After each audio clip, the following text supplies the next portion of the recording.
Hello everyone, welcome back to my channel. So दो जो classes है, जो वीडियोस है, वो मैंने मैथ्स की डाल दी है, बट मैं सोच रही थी कि साइंस की भी कंटिन्यू साथ साथ करते रहे तो ज़्यादा बेटर रहेगा। तो मैंने फ़र्स्ट चैप्टर स्टार्ट किया है। बिकॉज फर्स्ट चैप्टर मैंने कुछ बच्चों से पूछा तो वो बोल रहे थे कि फ़र्स्ट भी आ रहा है, बट मैंने जब गूगल किया था तो उसमें फ़र्स्ट चैप्टर नहीं दिखाया फर्स्ट टर्म में, बट ठीक है, फर्स्ट चैप्टर उसको मैं डाल देती हूँ। ठीक है, तो अब समर वेकेशंस भी स्टार्ट हो गई हैं, तो सारे जो भी मैं रेगुलर क्लासेस जो करवाऊंगी उसको रेगुलरली साथ साथ करते रहना, ताकि कुछ ज़्यादा बाद में प्रॉब्लम ना हो। क्योंकि अगर ये एक क्लास है, एक क्लास में अगर आप 2 बार रिवाइज़ कर लोगे तो हो जाएगा, बट वही बाद में एक साथ करोगे और सोचोगे कि हो जाए, वो मुश्किल होता है। ठीक है, तो फर्स्ट चैप्टर हम स्टार्ट कर रहे हैं, matter in our surroundings. So what is matter? Matter is anything that has weight and take space. Okay, matter is anything, हमारे आसपास जो भी चीज़ है, जैसे कोई भी टेबल हो गया, पेन हो गया, पेंसिल हो गई, कोई भी कप हो गया, कोई भी चीज़ जिसका क्या है, जिसके पास वेट है, which has weight and tech space, थोड़ा सा स्पेस वो ले रहा है। ठीक है, जो भी जिसके पास वेट है और जो थोड़ा स्पेस ले रहा है वो, जैसे कि जिसके पास भी वॉल्यूम है और उसके पास क्या है, वो थोड़ा स्पेस ले रहा है, यानी कि उसके पास मास है। ठीक है, तो ये जो दो चीज़ें हैं, ये कोई भी चीज़ हो गई, कोई भी मटेरियल बना होता है हमारे आसपास, वो सारा का सारा मैटर से बना होता है। ठीक है, अब समझो ये कोई टेबल है, अभी छोटे छोटे छोटे छोटे छोटे छोटे छोटे छोटे मैटर से मिलके बना है, सॉरी, छोटे छोटे पार्टिकल से मिलके बना है। ठीक है, अब ये जो छोटे छोटे पार्टिकल्स हैं, इसको हम बोलते हैं, अब इसको हम आगे पढ़ेंगे कि ये जो मैटर है, ये इतना, ये पूरा सॉलिड मैटर जो है, या लिक्विड या गैस, कोई भी मैटर है, वो अगर छोटे छोटे पार्टिकल से बन के बना है, एक छोटा सा पार्टिकल, तो पार्टिकल क्या है इसमें?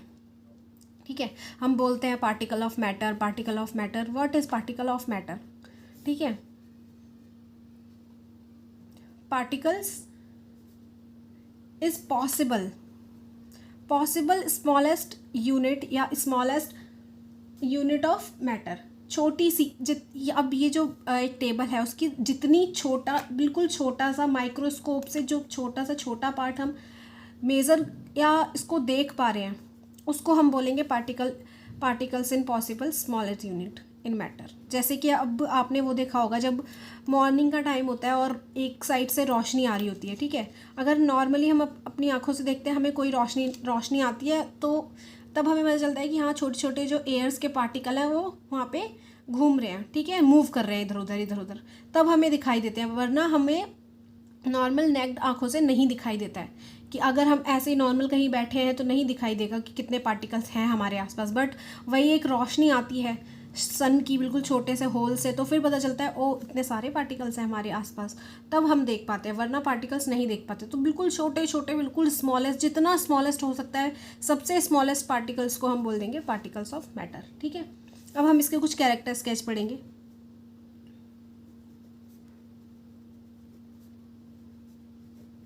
कैरेक्टर स्केच क्या क्या है? अब जो ये मैटर है, ठीक है, मैटर में क्या पार्टिकल्स जो हैं इनके, ये कैसे होता है, ये बन जाते हैं, ये छोटे छोटे पार्टिकल्स मिलके एक टेबल बना रहे हैं, समझ लो। तो ये टेबल बना रहे हैं, तो ये कैसे, ये पार्टिकल क्या करते हैं, कैसे होता है, क्या क्या चीज़ें हैं इसमें? ये जो पार्टिकल्स हैं, particles of matter are very very small. ये तो अभी हमने पता कर लिया है कि वो बहुत बहुत ज़्यादा स्मॉल होते हैं। इसके कैरेक्टर स्केच है तो मैं लिख रही हूँ। ठीक है, and particle of matter have space between them, उनके बीच में क्या होता है, स्पेस होता है। जैसे कि कोई टेबल है, ये इनके बीच में जो छोटे छोटे पार्टिकल जो हमको नहीं दिखाई देते हैं, मैं इसको बड़ा ड्रॉ कर देती हूँ, समझ लो इतने ऐसे पार्टिकल है छोटे छोटे। ठीक है, अब हम इनके बीच में स्पेस होता है, ये देखो, ये दिखाई दे रहा है स्पेस। या नॉर्मली जो सॉलिड वाला होता है उनमें थोड़ा कम स्पेस होता है, बट स्पेस होता है। ठीक है, ये जॉइंट है, फिर इसमें ये देखो, यहाँ पे स्पेस है, यहाँ स्पेस है, थोड़ा थोड़ा स्पेस होता है, क्योंकि ये सॉलिड है इसलिए इसमें कम स्पेस है। अगर वही यहाँ पे कोई लिक्विड होता, लिक्विड का अगर हम पार्टिकल्स देखते तो उसके थोड़े से ज़्यादा गैप के होते हैं। ठीक है, तो यही है, इनके बीच में क्या होता है, स्पेस भी होता है इनके बीच में। अब देखते हैं, particles of matter has constant moving वो धीरे धीरे धीरे धीरे क्या है, कॉन्स्टेंटली मूव करते ही रहते हैं, ठीक है। जैसे कि वो अभी मैंने जो एग्जांपल दिया था, सन रेज जब आती है हमें होल से दिखाई देते हैं कि कितने पार्टिकल्स हैं, सारे पार्टिकल्स दिखाई देते हैं ना, कैसे मूव कर रहे होते हैं धीरे धीरे। और वैसे अगर कोई वो सन की रे ना हो तो हम पता भी नहीं कर सकते कि हमारे आसपास ऐसे पार्टिकल्स हैं और वो मूव भी कर रहे हैं, ये भी नहीं पता चलता हमको। तो इससे ये हमें पता चला कि पार्टिकल्स जो हैं वो सारे क्या है, कॉन्स्टेंटली मूव करते रहते हैं। और ये जो पार्टिकल्स जो हैं, पार्टिकल ऑफ मैटर अट्रैक्ट करते हैं एक दूसरे को अपनी तरफ। अब ये सारा जो है ये कैसे है, ये देखो ये बहुत छोटे होते हैं, ठीक है, बहुत स्मॉल होते हैं। इसको कैसे पता चला? अब देखो कोई भी ना, हम एक एग्जांपल करते हैं, ठीक है, जिसमें क्या करते हैं कि पोटेशियम परमैंगनेट लेते हैं। एक छोटा सा क्रिस्टल लिया हमने पोटेशियम परमैंगनेट का, और ये वाटर से भरा हुआ है, इसमें डाल दिया, ठीक है। ये पूरा जो है ये 100 ml का है, 100 ml का वाटर हमने फिल किया। अब ये मिक्स होता जाएगा धीरे धीरे, मतलब इसके पार्टिकल ओपन होंगे, धीरे धीरे मूव करेंगे, पूरे पानी के अंदर मूव कर देंगे, ठीक है। मूव कर गए, मूव करने के बाद हमने इसमें कितना लिया था, 100 ml लिया था।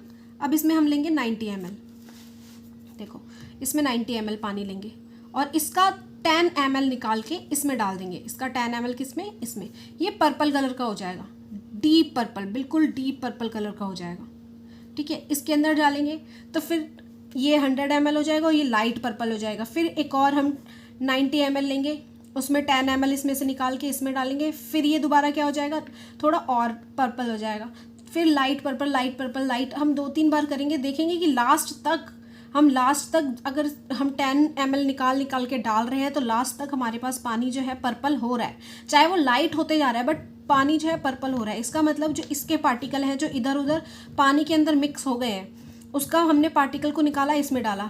फिर इसमें डालने के बाद जो इसके पार्टिकल थे वो इसके साथ मिक्स हो गए, फिर उसको हमने निकाला, इसमें डाला। यानी कि पार्टिकल्स जो हैं वो इतने छोटे होते हैं कि उन्हें हम बार बार चेंज करते रहें फिर भी हम उनको अलग नहीं कर पाते हैं, ठीक है।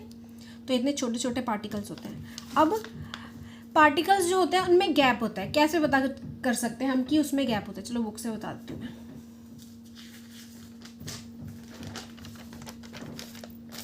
देखो थोड़ी फट गई है एक्चुअल में, हमने भी इसे पढ़ा था तो रखी हुई थी। Particle of matter have some space, कैसे? जैसे कि अब देखो ये शुगर है, ठीक है, मैं इसे डायग्राम टाइप बता देती हूँ। जैसे हमने एक बीकर लिया, ठीक है, उसमें हमने डाला पानी भर के रख रखा है हमने, वही 100 ml भर दिया और इसको वैसे मार्क कर दिया। उसके बाद हमने शुगर ली, शुगर को उठाया और इसमें डाल दिया। अब शुगर को हमने जो इसमें डाल दिया है उसके बाद हम मिक्स करते जाते, देखा होगा आपने, मिक्स करते फिर भी हम देख रहे हैं कि शुगर पूरी मिक्स हो गई है, बट पानी जो है वो 100 ml का 100 ml ही है। अगर शुगर के पार्टिकल्स इसमें चले गए हैं और मिक्स हो गए हैं तो शुगर के पार्टिकल गए कहाँ? पानी तो उतना का उतना ही है, गए कहाँ? तो क्या होता है कि ये जो पानी ये जो वाटर है, इसके जो पार्टिकल है इनके बीच में कुछ ऐसे स्पेस होगा, ठीक है। तो शुगर के कुछ पार्टिकल्स जो बाहर से ये मिक्स हुए इसमें, तो जहाँ जहाँ उनको जगह मिलेगी वो वहाँ उस स्पेस को फिल करते जाएंगे, उसके अंदर चले जाएंगे, ठीक है। तो ऐसा हुआ, इसलिए जो पानी है वो ऊपर तक, मतलब उसका जो लीटर है वो ज़्यादा नहीं हुआ, इसलिए जो शुगर के पार्टिकल्स हैं वो इसी के अंदर स्पेस के अंदर चले गए। तो इससे हमें पता चलता है कि हाँ भाई जो पार्टिकल्स होते हैं उनके अंदर क्या होते हैं, स्पेस होते हैं। अब कॉन्स्टेंटली मूव करते रहते हैं, ये कैसे पता चला? अच्छा चलो इसका एग्जांपल एक बताती हूँ। गैस, जब हम कुछ अगरबत्ती वगैरह को बर्न करते हैं ना, तो एक अगर किसी भी कोने में अगर हम जलाएंगे, किसी भी कोने में हम जला देते हैं तो मम्मी को 2 मिनट में पता चल जाता है कि हाँ कुछ ना कुछ चीज़ जो है जल रही है, या कोई भी चीज़ किस लिए पता चल जाता है, क्योंकि वो पूरा फ्रेगनेंस अपनी हर तरफ फैला देती है, ठीक है। तो इससे पता चलता है कि वो कांस्टेंट क्या करते रहते हैं, मूव करते रहते हैं पार्टिकल्स। अट्रैक्ट ईच अदर, ये कैसे? देखो कोई स्टोन है, ऐसा स्टोन है, ये स्टोन है, इसके पार्टिकल हमेशा इतने टाइट होते हैं, ठीक है। सोचो ये आयरन का स्टोन है, ठीक है, आयरन का है, मतलब बहुत अटैच्ड है, मैं बड़े बना दे रही हूँ, ठीक है, अटैच्ड है। और एक है ये चॉक का, ये भी अटैच्ड है, ठीक है। आयरन का हमने हैमर मारा, ठीक है, तो ये नहीं टूटा, इसको हैमर मारा तो ये क्या हो गया, पाउडर फॉर्म में आ गया। तो ऐसा क्यों? दोनों ही वो हैं। अब इससे ये पता चला कि ये जो है ये एक दूसरे को इतना टाइटली इसको अपनी तरफ पुश कर रहे हैं, एक दूसरे की तरफ अट्रैक्ट कर रहे हैं टाइटली, कि ये हम इसको नहीं वो कर पा रहे, तोड़ नहीं पा रहे। बट चॉक भी ऐसे ही है, चॉक भी अच्छे से उसको पकड़ के रखा हुआ है, कॉन्स्टेंटली अट्रैक्ट करते जा रहा है। बट क्या है कि अगर एक लिमिटेड फोर्स तक तुम उसको अप्लाई करोगे तब तक तो वो जॉइंट रहेगा। ऐसे अगर फिंगर से ऐसे दबाने की कोशिश करोगे तो वो जॉइंट रहेगा। बट अगर ज़्यादा दम लगा के, या फिर उसकी जो लिमिट है जितने पर वो टूट सकता है उतना करोगे तो हाँ भाई वो टूट जाएगा। जैसे आयरन का भी एक फोर्स होता होगा, जब उतनी फोर्स से अगर डालेंगे तो वो कट जाएगा। जैसे ये है, इसको अगर मैं ऐसे ऐसे करते रहूँगी पेन को तो ये नहीं टूटेगा। बट इसको ज़्यादा जितना इसकी लिमिट है उससे ज़्यादा अगर मैं फोर्स लगाऊंगी तो ये टूट जाएगा, क्योंकि इसमें भी छोटे छोटे पार्टिकल्स हैं जो एक दूसरे को ऐसे अट्रैक्ट करे हुए हैं। ठीक है, नेक्स्ट पढ़ते हैं। दो तीन चीज़ें और बताती हूँ। देखो सॉलिड और लिक्विड बताना है जो मुझे, इसमें मैं दो चीज़ें बता देती हूँ पहले। एक रिजिड क्या होता है, एक फ्लूइड क्या होता है। ठीक है, रिजिड क्या होता है, रिजिड होता है कोई भी, जैसे स्टोन हो गया, ठीक है, एक स्टोन है ये कैसा होता है, ये होता है रिजिड। आप समझ आ गया इसका क्या मतलब है? इसका मतलब हार्ड, जो बैंड नहीं हो सकता। ठीक है, जो बैंड नहीं हो सकता, अनबैंडिंग, और जो फ्लेक्सिबल भी नहीं हो सकता, मुड़ भी नहीं सकता। ठीक है, तो उसको बोल देंगे हम रिजिड। अब एक है वाटर, ठीक है, ये वाटर है और वाटर के साथ ही एक जगह गैस है। ठीक है, ये दोनों फ्लूइड में आते हैं। तो ये दोनों, ये क्या है, ये फ्लूइड है। क्यों है फ्लूइड? क्योंकि ये इजीली क्या कर देंगे, इजीली फ्लो करेंगे, इजीली क्या करेंगे, फ्लो। ठीक है, और ये इजीली फ्लो करेंगे। और इसको हमेशा हमको एक कंटेनर चाहिए होता है, इसको हमें रखने के लिए एक हमेशा कंटेनर की ज़रूरत होती है, कंटेनर या वेसल की ज़रूरत होती है हमको। ठीक है, तो अगर किसी भी चीज़ को, जो भी चीज़ फ्लो कर रही है और जिसको रखने के लिए हमें कंटेनर की ज़रूरत है, वो तो भाई हो गया फ्लूइड। और जिसको कंटेनर भी रखने की ज़रूरत नहीं है और वो हार्ड है और बेंड भी नहीं हो सकता, वो हो गया रिजिड। ठीक है, अब हम पढ़ेंगे सॉलिड के बारे में। सॉलिड क्या होता है? सॉलिड, देखो सॉलिड तो हमको पता ही है, जैसे कि कोई भी जैसे शुगर, सैंड और आयरन, वुड, रॉक, मिनरल, ये सारे एग्जाम्पल है सॉलिड के। ठीक है, तो हम प्रॉपर्टीज से पढ़ते हैं।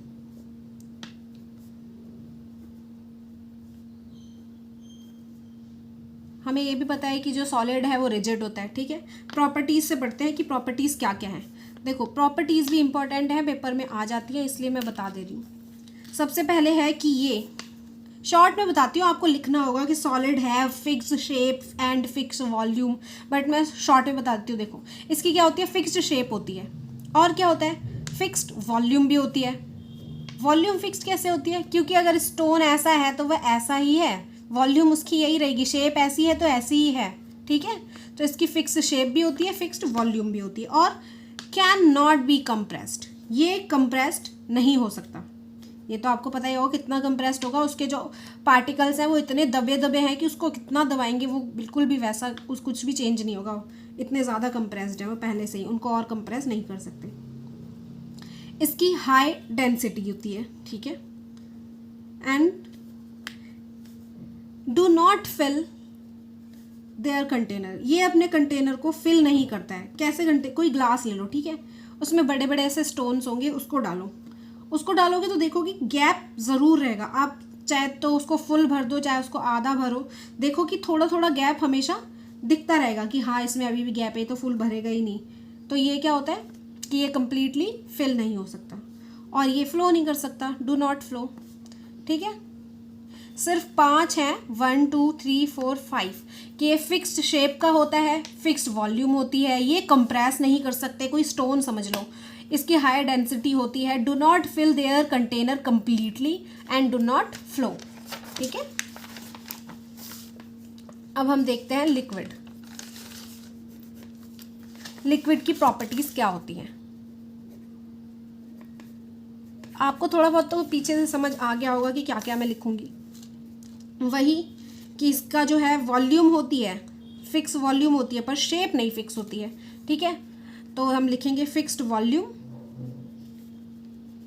फिक्स ही होगी ना वॉल्यूम, जितना पानी हम ग्लास में डालेंगे, अगर एक बॉल ले लो तो उसमें भी अगर हम डालेंगे पानी तो उसमें भी सेम पानी, जितना पानी इसमें डाला है उतना ही उसमें डालेंगे, पानी तो सेम रहेगा, वॉल्यूम उसका सेम रहेगा, लेकिन शेप क्या हो जाएगी, कभी वो ग्लास की, कभी वो जार की, या कभी जिसमें आप उसको कंटेनर में डालोगे उसकी वो शेप को ले लेगा। ठीक है, तो नो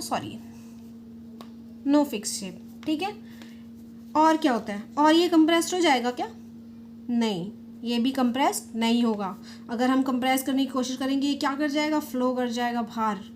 ठीक है, और इसकी डेंसिटी क्या होती है, इसकी डेंसिटी होती है मॉडरेट। मॉडरेट से थोड़ी हाई, मतलब मॉडरेट टू हाई। सॉलिड जितनी हाई नहीं होती है बट गैस जितनी लो भी नहीं होती है, इसलिए मॉडरेट टू हाई डेंसिटी होती है इसकी। एंड और क्या लिखा था मैंने, सोचो, और लिखा था do not fill their container completely fill नहीं कर सकता, ना सॉलिड ना लिक्विड। लिक्विड को अगर हम ऊपर तक फिल करेंगे तो क्या होता है, कंटेनर का जो वो बंद करने के लिए कोई कैप वगैरह होगी वो फिल नहीं होगी, वो लीक वगैरह करने लग जाती है। ठीक है, तो ये भी कंप्लीटली फिल नहीं कर सकता। And last, flow easily. वो था, वो सॉलिड फ्लो नहीं करता, लेकिन ये इजीली फ्लो कर जाएगा, थोड़ा सा भी स्लैंग होगा उसके बाद ये फ्लो कर जाएगा। अब गैस का देखते हैं। ठीक है, क्या प्रॉपर्टीज़ है, सबसे पहले यहीं से आपको समझ में आना चाहिए कि मैं क्या लिख सकती हूँ। सबसे पहली यही है कि नीदर अ फिक्स्ड शेप, ना तो उसकी फिक्स्ड शेप होती है, नॉर अ फिक्स्ड वॉल्यूम, ना तो उसकी फिक्स्ड वॉल्यूम होती है। कैसे फिक्स होगी, अगर आप यहाँ पे कोई भी अगरबत्ती वगैरह अगर आप इसको बर्न करोगे और इसकी फ्रेगनेंस और उसकी जो धुआं आएगा उसको इधर उधर देखोगे कि हर तरफ वो फैलता जाएगा, तो उसकी कोई शेप तो फिक्स है ही नहीं, वॉल्यूम भी फिक्स नहीं है। किसी जार में रखोगे तो भी वो वैसा जार का शेप नहीं ले लेता। ठीक है, और कैन बी कंप्रेस्ड, क्या कंप्रेस्ड हो सकता है? हाँ, हो सकता है। याद है ना, हमारे घर में जो सिलेंडर आते हैं LPG, ठीक है, तो वो लिक्विफाइड होते हैं, तो वो लिक्विड के फॉर्म में आते हैं, लेकिन होते क्या है, गैस होते हैं। और इसकी सबसे कम डेंसिटी होती है, very very low density.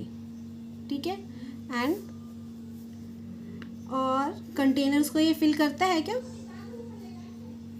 Yes, fill their containers completely. ये कंटेनर्स को अपने क्या करता है, फिल करता है। कैसे? कंप्लीटली फिल करता है। और ये इजीली फ्लो होता है। यस, ये इजीली फ्लो भी हो जाता है। 5 पॉइंट्स हैं, एक के याद रख लोगे तो बाकी के तो आपको याद ही रहेंगे, इजीली याद रहेंगे। ओके, चलो अब क्या है, सॉलिड के जो छोटे ओके प्रॉपर्टीज़ बता दी ना मैंने। अब मैं 2-3 चीज़ें आपको बता देती हूँ, जैसे कि सॉलिड है, सॉलिड में होता है रबर बैंड। ओके, जैसे ये क्वेश्चन देखो, क्वेश्चंस भी बनेंगे। ये तो ये प्रॉपर्टी से कि character of particles of matter, properties, rigid and fluid as a 1 mark of question पूछ सकते हैं, और इनकी प्रॉपर्टीज़। ओके, ये क्वेश्चन पूछ सकते हैं कि अगर रबर बैंड जो है वो एक स्ट्रेच हो जाता है ना, स्ट्रेच हो जाता है ना, फिर भी हम उसको क्या बोलते हैं, सॉलिड के ही उसमें रखते हैं, हम उसको सॉलिड बोलते हैं। ठीक है, ऐसा क्यों? रबर बैंड जो है अपना शेप को चेंज कर लेता है। हम बोलते हैं ना कि सॉलिड शेप नहीं चेंज कर सकता, फिर भी कर लेता है, तो फिर हम क्यों रबर बैंड को बोल देते हैं कि वो एक सॉलिड है? रबर बैंड को क्यों बोलते हैं? वो तो अपना चेंज कर रहा है शेप, है ना, शेप को क्या कर लेता है, वो चेंज कर लेता है, फिर भी हम उसको ऐसा बोलते हैं। सोचो क्यों बोलते हैं ऐसा? क्योंकि वो एक लिमिट तक ही चेंज कर सकता है, उसके बाद नहीं कर सकता। ठीक है, तो इसकी एक्सप्लेनेशन क्या है, चाहे तो साथ साथ लिख लेना। और अगर ऐसा हो कि आपको जो क्वेश्चंस हैं इंपॉर्टेंट क्वेश्चन वो आपको चाहिए बुक के अंदर से अलग से, तो बता देना, मैं PDF फॉर्म में उसको मैं कमेंट या फिर डिस्क्रिप्शन में डाल दूंगी। ठीक है, इसको हम कंसीडर सॉलिड इसलिए कर लेते हैं because it's change their shape, अपनी शेप को चेंज तो करता है बट अंडर दी लिमिट। ठीक है, under the action of force.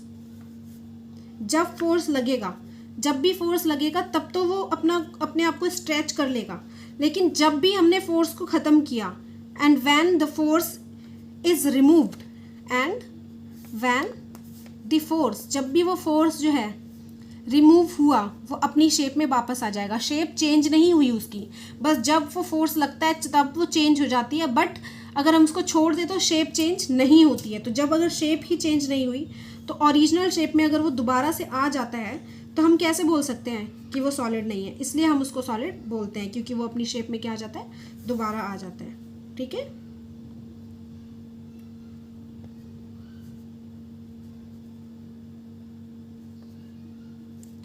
अब नेक्स्ट क्वेश्चन बताती हूँ मैं क्या था एक और। अब था कि if salt and sugar, okay, salt और शुगर जो है अगर हम किसी जार में डालें तो वो अपना जो शेप है वैसे ही जार जैसा बना देता है ना, वो अपना शेप वैसा का वैसा ही बना लेगा जैसे जार का है। कोई उसकी फिक्स शेप नहीं है, do not have to have a fix shape, उसकी कोई फिक्स शेप नहीं है, फिर भी हम उसको क्या बोल देते हैं कि वो क्या है, वो भी सॉलिड है। अब हम अगर ये बोला हुआ है कि वो शेप नहीं चेंज, कोई स्टोन है उसको बोला है कि ये शेप नहीं चेंज कर सकता, तो बट शुगर और सॉल्ट को किसी भी जार में पुट करो तो वो तो चेंज कर लेता है अपना शेप, तो फिर क्यों हम उसको वो बोल देते हैं सॉलिड। ओके, मैं पहले क्वेश्चन लिख लूँ, आप भी कॉपी कर लेना।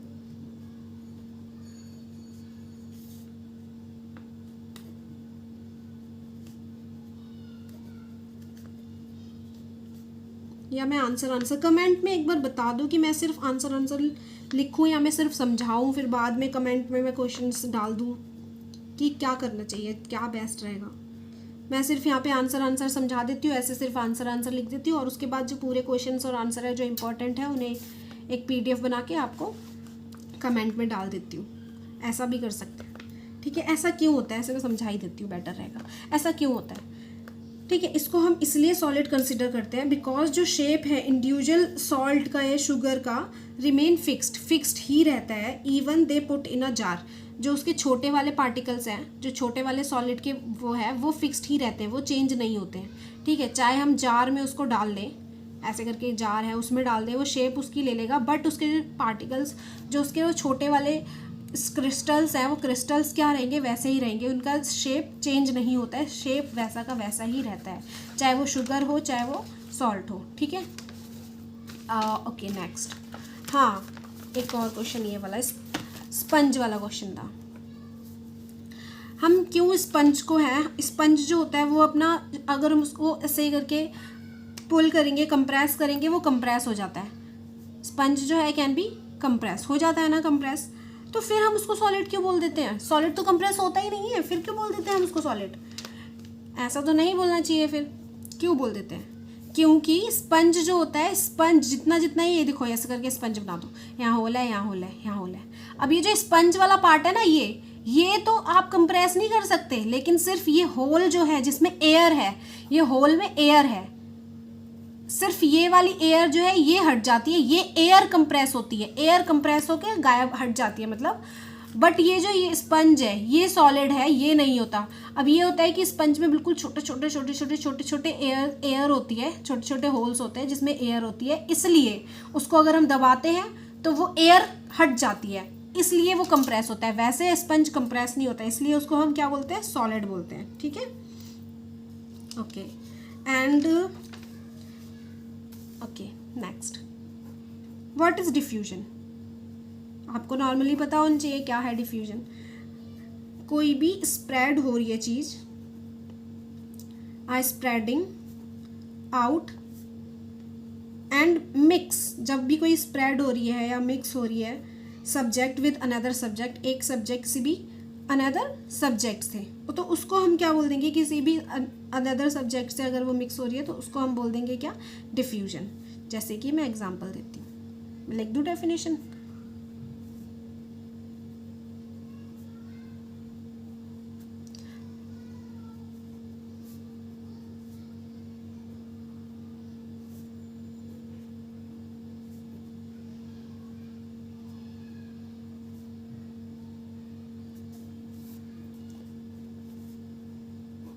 क्या होती है डिफ्यूजन?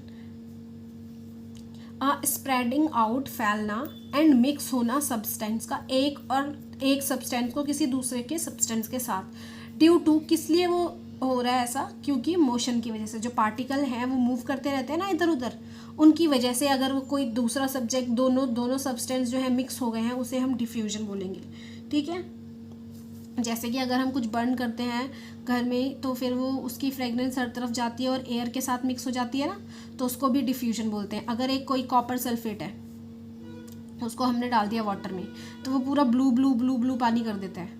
या छोड़ो, कोई इंक है, हमने डाल दी पानी में, तो वो पूरा ब्लू ब्लू हो जाता है। तो ये मिक्स हो गया। इंक जो है वो किसके साथ, वाटर के साथ मिक्स हो गया। इंक के पार्टिकल्स जो है किसके साथ मिक्स हो गए, वाटर के साथ मिक्स हो गए। इसको क्या बोलेंगे हम, इसको बोलेंगे हम डिफ्यूजन। ठीक है, एंड 2-3 चीज़ें मैं बता देती हूँ।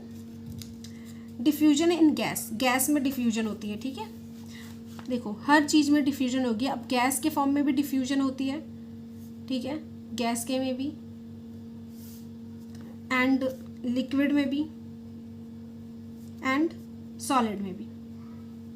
ठीक है, अब क्या होता है, जो ये गैस वाली डिफ्यूजन होती है ये बहुत ज़्यादा फास्ट होती है। जैसे किचन में कुछ बन रहा है, किचन में कुछ भी बन रहा है वो हमारे तक आज हमें पता चल जाता है। कैसे पता चल जाता है, क्योंकि वहाँ पे जो एयर, जो भी कुकिंग की जो स्मेल है वो सारी की सारी एयर में मिक्स हो जाती है और हमारे तक पहुँच जाती है। हमें पता चल जाता है कि क्या, तो इसका प्रोसेस क्या होता है, बहुत फास्ट होता है, तो हमारे तक जल्दी से पहुंच जाता है। ठीक है, इसके कुछ एग्जांपल्स हैं, वो मैं आपको ऐसा करती हूँ कमेंट में क्वेश्चन जो है इनके जो क्वेश्चंस इंपॉर्टेंट हैं उनका मिक्सअप, उनका सारा क्वेश्चंस को लिख के एंड आंसर्स को लिख के आपको कमेंट में डाल देती हूँ। आप वहाँ से कॉपी कर लेना एंड लर्न कर लेना, अच्छे से समझ लेना। लर्न करने की ज़रूरत नहीं है, साइंस में बस यही है कि आपको पता होना चाहिए। जैसे डिफ्यूजन है, अब बच्चे हाँ लर्न करते हैं, बट कुछ लर्न करने की ज़रूरत नहीं है। डिफ्यूजन मतलब जो स्प्रेड हो, फैले या मिक्स हो जाए, जो स्प्रेड हो जाए, फैल जाए या मिक्स हो जाए।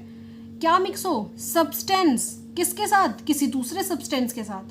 कैसे, अब कोई सब्सटेंस दूसरे के साथ कैसे, क्योंकि मोशन की वजह से, due to motion of its particle, तो वो डिफ्यूजन होती है। कोई चीज़ फैल जाए यानी कि स्प्रेडिंग आउट, स्प्रेड हो जाए, and mix of a substance, mix हो जाए सब्सटेंस विद अनदर सब्सटेंस, दूसरे सब्सटेंस के साथ, ड्यू टू द मोशन की वजह से। किसके मोशन की, ऑफ इट्स पार्टिकल्स की मोशन की वजह से, तो उसको बोलेंगे डिफ्यूजन। ऐसे लर्न करो तो ज़्यादा इजीली होगा लर्न। अब गैस जो है फास्टली हो जाता है, हाँ। लिक्विड जो है, लिक्विड बिल्कुल जैसे गैस फास्ट है, इतना फास्ट नहीं है, गैस से स्लो है, but slower then gas, but solid से फास्ट है, स्लोअर देन गैस। ठीक है, और सबसे स्लो होता है किसका, वेरी वेरी स्लो, सॉलिड का बहुत स्लो प्रोसीजर होता है। जैसे कि इसका मैं बताती हूँ सॉलिड का। ठीक है, देखो वर्ड इसका मैं बता देती हूँ। जैसे कि अभी मैंने बताया था पोटेशियम परमैंगनेट हमने वाटर में डाला, उसका पर्पल कलर हो गया, तो इतना टाइम नहीं लगा, बट हाँ थोड़ा टाइम लगा था, पर उसका पर्पल कलर हो गया, तो ये मिक्स हो गया। डिफ्यूजन वही होता है ना, मिक्स हो जाना एक सब्सटेंस का दूसरे सब्सटेंस के साथ। ठीक है, और ये सॉलिड में कैसे, अब सोचो कोई आयरन की ये पिलर है। ठीक है, समझो तुम्हारे घर में आयरन का कुछ पड़ा था ऊपर टेरेस पे, देन टेरेस पे बारिश वगैरह का टाइम था, बारिश हुई, बहुत टाइम बारिश हुई, बहुत ज़्यादा। एक दिन बारिश में कुछ भी नहीं होता, 2 दिन बारिश में कुछ नहीं होता, काफ़ी मंथ्स हो बारिश, तो इसमें क्या होता है, रस्टिंग हो जाती है, पता है ना, फिर रस्टिंग हो जाती है। तो ये सॉलिड है, सॉलिड में टाइम लगता है, और ये नहीं है कि जैसे गैस है उसी टाइम पर चल जाता है, जैसे लिक्विड है 2-3 मिनट में हमें पता चल जाता है, या 4-5 मिनट में, लेकिन इसमें मंथ लगते हैं, कभी कभी कुछ चीज़ें होती है जिसमें ईयर्स भी लगते हैं। ठीक है, तो देख लो मैंने क्या क्या चीज़ समझाई है।